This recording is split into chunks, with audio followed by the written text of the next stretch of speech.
All right, so let's review because prophase is where the chromosomes are going to start to condense. So before this, in interphase, we have all this big spaghetti jumbled up DNA.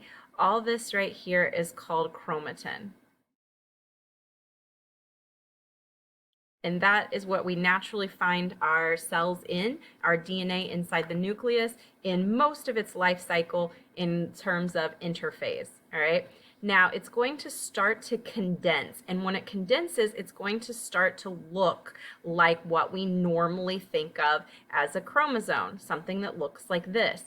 This is actually two chromosomes because remember that in previous S phase has already happened. So this is actually one chromosome and a copy of the chromosome connected by a centromere.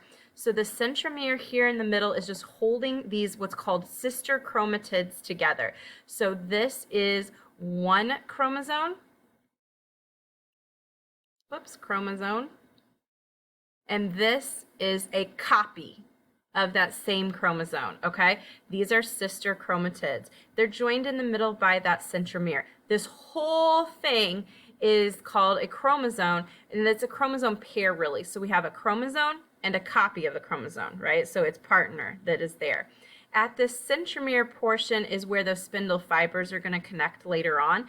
But what we want to really know here in prophase is that you have chromatin inside the DNA that is now condensing into chromosomes.